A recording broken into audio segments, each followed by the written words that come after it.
स्वागत है आपका न्यूज़ 18 जम्मू कश्मीर लद्दाख हिमाचल में। मैं हूं विशाल और आप देख रहे हैं हिमाचल का दंगल।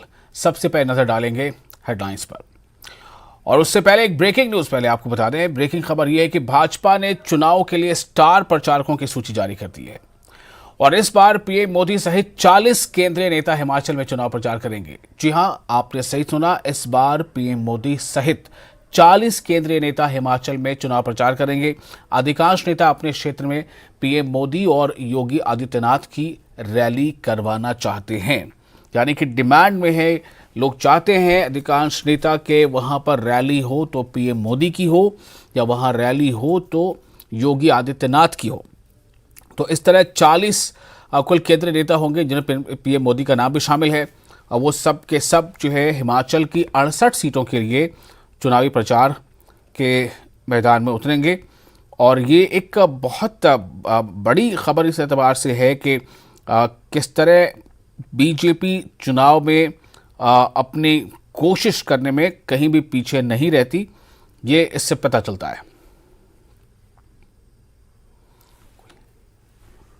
मैं आपको बताऊं कि इसमें जो नाम शामिल हैं ये स्टार प्रचारकों में, इसमें पीएम का नाम तो है ही, इसके अलावा जगत प्रकाश नड्डा जो राष्ट्रीय अध्यक्ष हैं पार्टी के और इनका ये हिमाचल प्रदेश से ही आते हैं। इसके अलावा राजनाथ सिंह का नाम शामिल है, गृह मंत्री अमित शाह स्टार प्रचारकों की लिस्ट में इनका भी नाम शामिल है। नितिन गडकरी, बीएल संतोष, जयराम ठाकुर, सुरेश कश्यप, प्रोफेसर प्रेम कुमार धूमल और श्री शांता कुमार, स्मृति ईरानी केंद्रीय मंत्री हैं और ज्योतिरादित्य सिंधिया, भूपेंद्र यादव, अनुराग सिंह ठाकुर, वीके सिंह, ये तमाम लोग स्टार प्रचारकों की लिस्ट में शामिल हैं। हालांकि अनुराग ठाकुर लगातार पिछले करीब 1.5-2 महीने से हिमाचल के वो दौरे पर कई बार आ चुके हैं।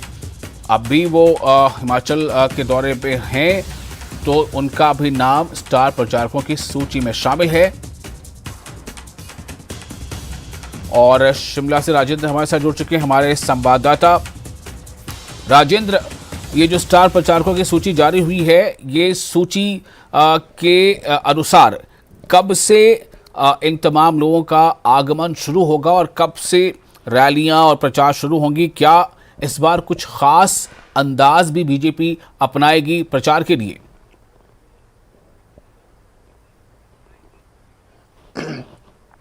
विशाल, अगर हम बात करें तो लगभग दिवाली के बाद से हिमाचल प्रदेश में जो प्रचार प्रसार का पार्टियों का काम है वो शुरू हो जाएगा पूरे जोर पर, क्योंकि त्योहारों का सीजन है। ऐसे में दिवाली तक तमाम लोग अपने घरों पर होते हैं और ज़्यादा पॉलिटिकल एक्टिविटी में इन्वॉल्व नहीं हो पाते हैं। लेकिन जैसे ही दिवाली का सीज़न ओवर होगा उसके बाद से पूरे प्रदेश में जो प्रचार प्रसार का काम है वो दोनों राजनीतिक दल, चाहे भाजपा हो चाहे कांग्रेस, दोनों ही शुरू कर देंगे।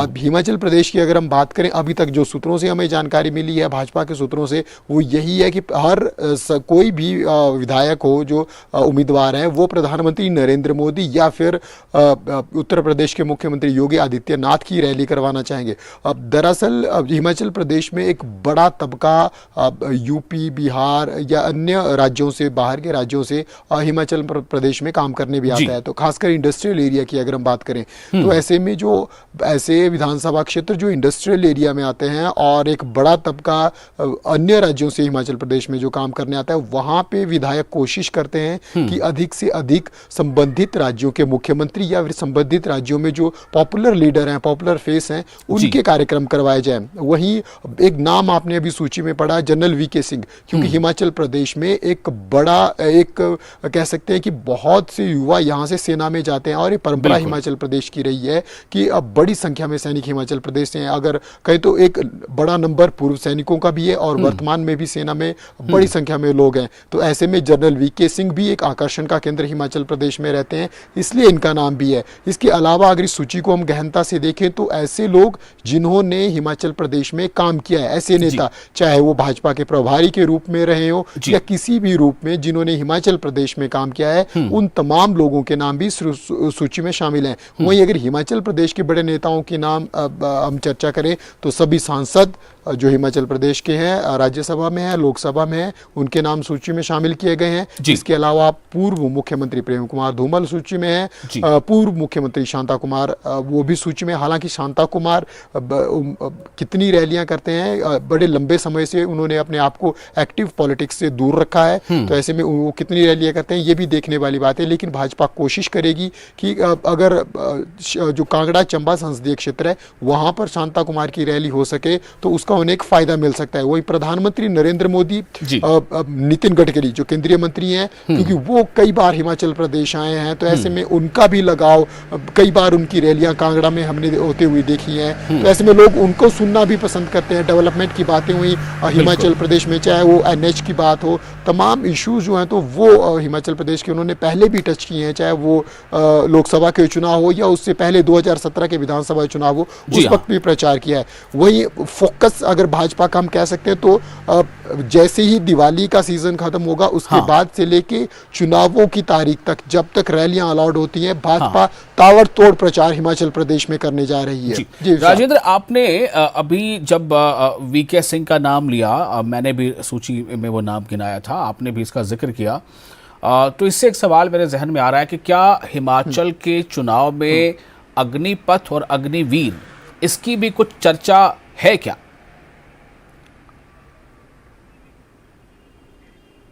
जी बिल्कुल, जब ये योजना शुरू हुई थी तो जोरों से चर्चा हिमाचल प्रदेश में हुई थी। दोनों ही राजनीतिक दल, जहां कांग्रेस की तरफ से योजना के ऊपर सवाल उठाए गए थे, वहीं भाजपा की तरफ से स्पष्टीकरण दिया गया था, बार बार जवाब दिया गया था। हिमाचल प्रदेश की जो विधानसभा है वहां पर उसमें जो अभी 2017 वाली विधानसभा थी, उसमें सत्ता पक्ष और विपक्ष, भाजपा और कांग्रेस दोनों में ही सेनाओं से निवृत्त हुए बड़े पदों से, चाहे वो एयरफोर्स की बात हो, आर्मी की बात हो, नेवी की बात हो, तीनों जो विंग है सेना के, इन तीनों से रिटायर हुए जो ऑफिसर्स हैं उनकी संख्या बड़ी तादाद में है। ऐसे में दोनों तरफ से जो मोर्चा संभाले थे, चाहे भाजपा की अगर हम बात करें तो कर्नल इंदर सिंह रहे, अभी वर्तमान में भाजपा के जो प्रदेशाध्यक्ष हैं सुरेश कश्यप, वो एयरफोर्स में रहे हैं। इस तरह तमाम लोग जो भाजपा थे ये लीड भाजपा की तरफ से कर रहे थे। कांग्रेस की तरफ से जो योजना पर सवाल उठाने वाले लोग थे उनमें कर्नल धनीराम शांडिल थे। इस तरह हम कह सकते हैं कि हिमाचल प्रदेश को, क्योंकि वीर भूमि भी कहा जाता है, बड़ी संख्या में यहाँ पर सैनिक रहते हैं, पूर्व सैनिक और वर्तमान में, तो चर्चा उस वक्त जरूर हुई थी, लेकिन उम्मीद कम है क्योंकि अभी जो अग्निवीरों की भर्ती हो रही है अब इसके तहत, तो बड़ी संख्या में युवा बढ़ चढ़कर इस योजना में भाग ले रहे हैं। तो ऐसे में इन चुनावों में अग्निवीर या अग्निपथ मुद्दा बन सकेगा, इसकी संभावनाएं बेहद कम है। जी राजेंद्र, बहुत शुक्रिया आपका इतने विस्तार से तमाम जानकारी देने के लिए, अपने दर्शकों तक पहुंचाने के लिए बहुत शुक्रिया। तो ये हम बातचीत कर रहे थे, राजेंद्र ने हमें बताया कि किस तरह जो स्टार प्रचारकों की लिस्ट जारी हुई है बीजेपी की, और किस तरह वो लगातार, जिसको कहते हैं कि घमासान होगा, और बिल्कुल पूरी ताकत लगा के, पूरा जोर लगा के हिमाचल की जनता को समझाने का प्रयास बीजेपी करेगी कि वोट बीजेपी को दिए जाना चाहिए। ये उनकी कोशिश होगी। अगली खबर लेते हैं। ऊना से सियासत की एक सुखद तस्वीर सामने आई है। जी हां, मैं दोहराना चाहूंगा, सुखद तस्वीर सामने आई है। यहां मंत्री अनुराग ठाकुर का काफिला कांग्रेस विधायक सतपाल रायजादा के जुलूस में फंस गया। कांग्रेस कार्यकर्ता नारेबाजी करते हुए आगे बढ़ते रहे, लेकिन जैसे ही रायजादा को पता चला कि उनकी वजह से अनुराग ठाकुर फंसे हुए हैं, तो वो कार्यकर्ताओं के कंधे से कूद पड़े, क्योंकि उस वक्त कार्यकर्ताओं ने उनको कंधे पर उठा रखा था। फिर क्या हुआ, रिपोर्ट में देखिए।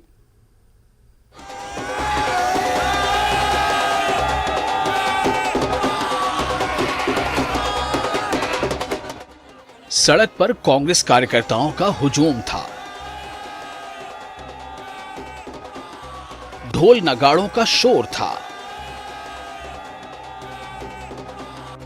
कार्यकर्ता अपने नेता और कांग्रेस विधायक सतपाल रायजादा को कंधे पर उठाकर नॉमिनेशन कराने ऊना के एसडीएम ऑफिस की तरफ बढ़ रहे थे।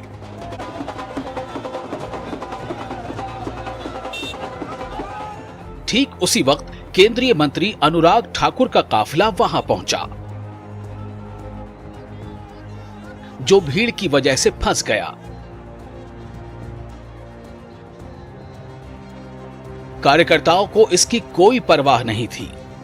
लेकिन जैसे ही सतपाल रायजादा को पता चला कि जो गाड़ी फंसी है उसमें अनुराग ठाकुर बैठे हैं, तो वो फौरन कार्यकर्ताओं के कंधे से उतरे और धक्का मुक्की के बीच कार तक पहुंचे। हाथ जोड़कर अनुराग ठाकुर का अभिवादन किया और कार्यकर्ताओं से काफिले के लिए फौरन रास्ता खाली करने को कहा। अपने नेता के मन में विरोधी पार्टी के नेता के लिए ये सम्मान देखकर कार्यकर्ताओं ने भी वैसा ही आचरण दिखाया। एक एक कर कई कार्यकर्ता अनुराग ठाकुर से हाथ मिलाते और अभिवादन करते हुए आगे बढ़ते चले गए और फिर अनुराग ठाकुर का काफिला वहां से रवाना हुआ। हालांकि इस दौरान कुछ कांग्रेस कार्यकर्ताओं ने रायजादा के खिलाफ बीजेपी के उम्मीदवार सतपाल सत्ती के विरोध में नारेबाजी भी की।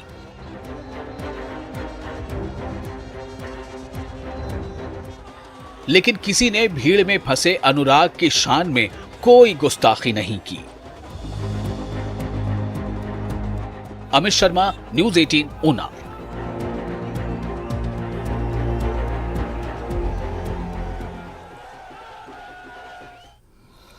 तो ऊना में कांग्रेस की भीड़ के बीच से अनुराग ठाकुर हंसते हंसते निकल गए, लेकिन ऐसा क्या हुआ कि सुजानपुर में मंच पर सुबक सुबक कर रो पड़े अनुराग। क्या अनुराग के आंसुओं के पीछे की वजह है पिता धूमल का चुनावी वैराग? ये रिपोर्ट देखिए।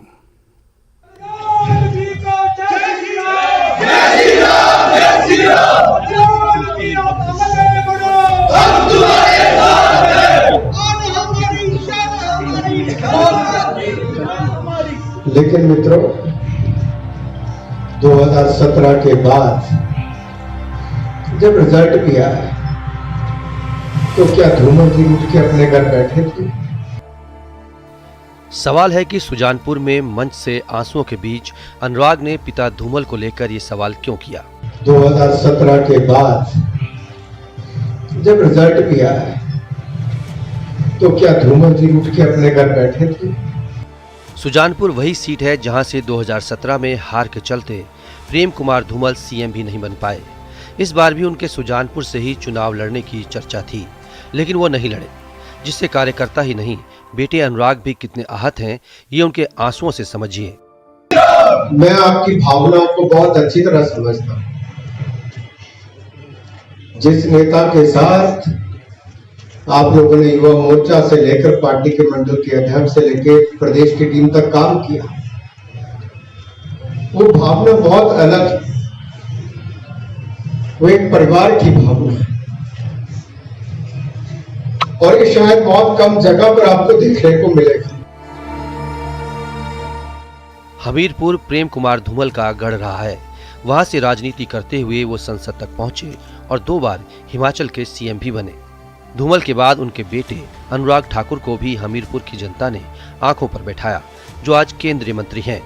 हम तो अपने आप को सौभाग्यशाली समझते हैं कि ऐसे जिले में हमारा जन्म भी हुआ, ऐसी लोकसभा की सीट से लड़ने का अवसर भी मिला, जहां पर आप जैसे कार्यकर्ता हैं एक बार नहीं 4 बार, एक बार नहीं 4 बार आपने मुझे सांसद बनाया। धूमल जी को मुख्यमंत्री आप लोगों ने बनाया। मेरे में नहीं हिम्मत थी आप सबसे बात करने के बाद यहां पर। माना ये जा रहा था कि इस बार धूमल ने खुद ही चुनाव से वैराग का फैसला लिया, लेकिन पिता के वैराग पर अनुराग के आंसू कई सवालों को जन्म भी दे रहे हैं। जसबीर, न्यूज़ 18, हमीरपुर।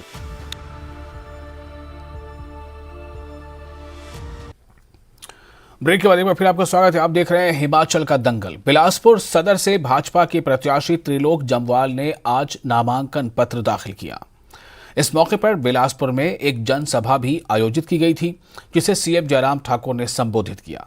सीएम ने अपने संबोधन में बीजेपी प्रत्याशी त्रिलोक जम्वाल की तारीफ की और कांग्रेस पर जमकर हमला बोला। उन्होंने कहा कि कांग्रेस डूबता जहाज है। कांग्रेस पार्टी के बंजार के जो कैंडिडेट थे वो भाजपा में, आदित्य विक्रम सिंह जो है वो भी भारतीय जनता पार्टी में शामिल हो गए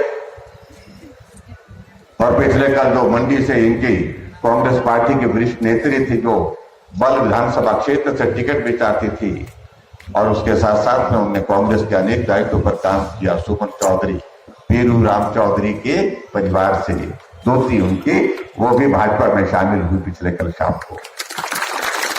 क्या प्रश्न पूछते हैं हमारे पत्रकार मित्र, ये हो गया ये सब छोड़ के जा रहे हैं, तुम लोग क्यों जा रहे हैं भाई? तो प्रश्न एक ही होता है, जवाब उसका एक ही होता है कि कुछ बचा नहीं,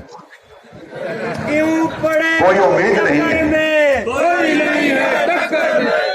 जिस पार्टी से कोई उम्मीद नहीं है, ना देश को है, ना प्रदेश को है, ना किसी व्यक्ति को है, ना नेता को है, ना समाज को, उस पार्टी का भविष्य कैसे हो सकता है?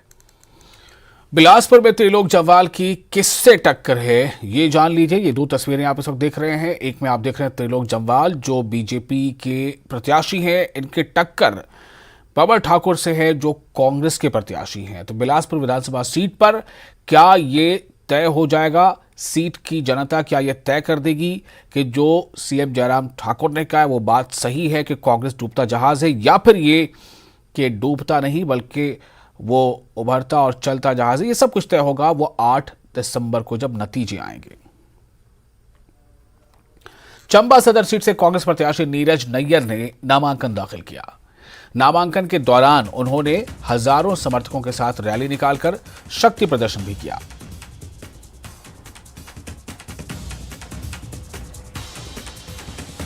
और चंबा सदर सीट से बीजेपी उम्मीदवार नीलम नैयर ने भी पर्चा दाखिल किया। नीलम नैयर, जी हां, धोखा ना हो आपको, नीलम नैयर बीजेपी उम्मीदवार और चंबा सदर सीट से कांग्रेस के उम्मीदवार नीरज नैयर, ठीक है। तो नीलम नैयर ने, ये बीजेपी के उम्मीदवार हैं जो पर्चा दाखिल करने जा रही थी, और उस वक्त की तस्वीरें आप देख रहे हैं। नीलम नैयर का टिकट गुरुवार रात को ही पार्टी ने कंफर्म किया था। नीलम से पहले बीजेपी ने यहां से इंदिरा कपूर को टिकट दिया था, लेकिन भ्रष्टाचार के आरोपों की वजह से बीजेपी ने ऐन वक्त पर उनका टिकट काट दिया। इसके बाद टिकट मिलने पर नीलम नैयर ने नामांकन दाखिल किया और धन्यवाद कहा है।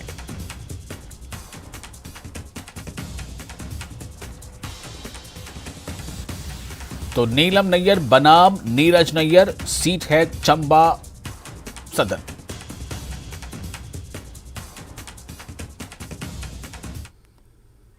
जनता का जो है वो धन्यवाद करती हूँ। मैं मोदी जी का, अमित शाह जी का, नड्डा जी का, अपने जयराम ठाकुर जी का जो है वो धन्यवाद करती हूँ, जिन्होंने कि मुझे जो है उम्मीदवार बनाया। भारतीय जनता पार्टी ने मुझे जो है, मुझ पर जो है अपना विश्वास जताया है, इसलिए मैं उन सभी का जो है वो तहे दिल से धन्यवाद करती हूँ। और मैं अपनी सारी जनता का भी, चंबा की जनता का, चंबा सदर की सारी जनता का जो है वो धन्यवाद करती हूँ कि उन्होंने इतनी जनसंख्या में आकर जो है वो मुझे अपना आशीर्वाद दिया। मैं सभी से यही अनुरोध करती हूँ कि जो भी काम हुए हैं और जो होने वाले हैं, मैं उन कामों को करने में जो है वो उन सभी का साथ दूँ। चंबा सदर से टिकट कटने से नाराज, दुखी इंदिरा कपूर बहुत दुखी है। नाराजगी में इंदिरा कपूर ने एक रैली निकालकर अपना विरोध भी दर्ज करवाया है। इंदिरा कपूर ने कहा कि उनके साथ धोखा हुआ है और अगर जनता चाहेगी तो वो आजाद उम्मीदवार के तौर पर चुनाव लड़ेंगी।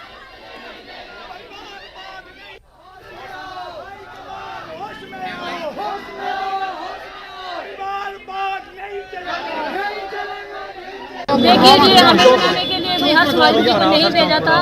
वो हर्ष महाजन जी अपने कार्यक्रम के लिए आए होंगे, ऐसी कोई बात नहीं हुई कि मुझे बनाने के लिए हर्ष महाजन जी आए हैं। लेकिन ये जरूर मेरे जितने भी युवाएं हैं, महिलाएं, हम महिलाओं के लिए एक, सभी महिलाओं की आत्माओं को एक ठेस पहुंची है। और हम ये समझते हैं कि हम एक गद्दी समुदाय से आते हैं, तो एक हमारे विधानसभा क्षेत्र में 40% जो गद्दी समुदाय है, तो ये हमारी गद्दी समुदाय को एक में महिला को टिकट दी गई थी। तो महिला की लहर इतनी थी कि 75 साल के बाद जैसे आज़ादी के दिन अभी आए हों, इसलिए हमारी महिलाएं जो सब रोष करते हैं, हमारे युवाएं जो रोष है, इसलिए मैं ये कहना चाहूँ।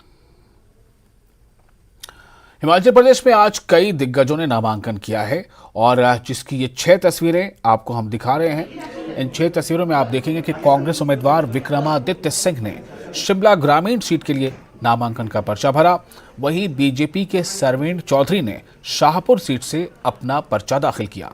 उनके साथ ही कांग्रेस के केवल पठानिया ने भी शाहपुर सीट से नामांकन का पर्चा दाखिल किया। वहीं कुल्लू सदर सीट से बीजेपी के महेश्वर सिंह ने नॉमिनेशन फाइल किया है। बिलासपुर सीट से बीजेपी के त्रिलोक जम्वाल, बंजार सीट से कांग्रेस के खीमी राम शर्मा ने भी नामांकन का पर्चा दाखिल किया।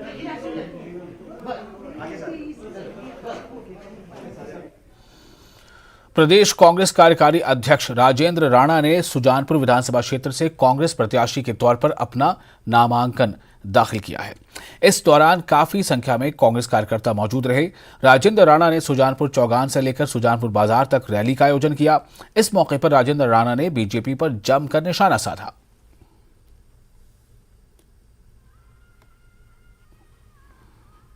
फैसला जो है कांग्रेस हाईकमान करेगी, चुने हुए विधायक करेंगे।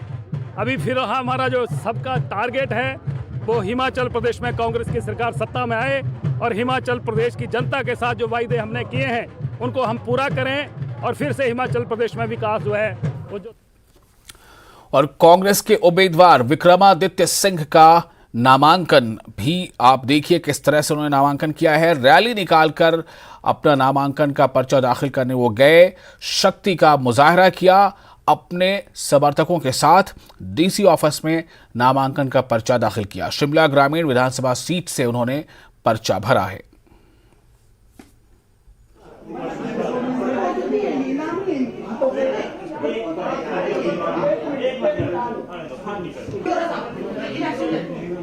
और विक्रमादित्य सिंह को शिमला ग्रामीण विधानसभा सीट पर टक्कर मिलेगी रवि मेहता से।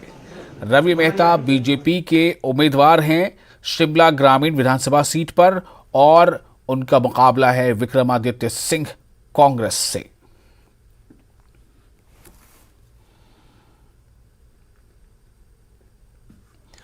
और अब बात मनाली की। मनाली से भाजपा के उम्मीदवार गोविंद सिंह ठाकुर ने नामांकन का पर्चा दाखिल किया। गोविंद ठाकुर ने नामांकन के बहाने शक्ति प्रदर्शन भी किया। हजारों की संख्या में भाजपा कार्यकर्ताओं ने उनके साथ रैली में शिरकत की और वो जीत का चौका लगाने के लिए पूरी तरह से तैयार मैदान में उतर चुकी हैं। जी हां, गोविंद सिंह ठाकुर मनाली विधानसभा क्षेत्र से 3 बार विधायक रह चुके हैं। अगर इस बार भी उनको मनाली विधानसभा क्षेत्र की जनता का आशीर्वाद मिलता है तो वो जीत का चौका लगाएंगे, लेकिन उससे पहले उन्हें एक कड़े मुकाबले में गुजरना पड़ेगा। लेकिन मुकाबला किससे होगा, पार्टी का नाम तो तय है लेकिन उम्मीदवार का नाम तय नहीं है, क्योंकि कांग्रेस ने अभी भी 5 सीटों पर अपने उम्मीदवार घोषित नहीं किए। उनमें 5 में से 1 सीट मनाली विधानसभा सीट भी है। और ये कसुम्पटी विधानसभा सीट की तस्वीर आप देख रहे हैं। इसमें कौन से 2 दिग्गज है मैदान में। कसुम्पटी की जिनके बीच टक्कर है अब वो हैं कांग्रेस के उम्मीदवार अनिरुद्ध सिंह और बीजेपी के प्रत्याशी सुरेश भारद्वाज। इन दोनों ने भी अपना नामांकन कर दिया है।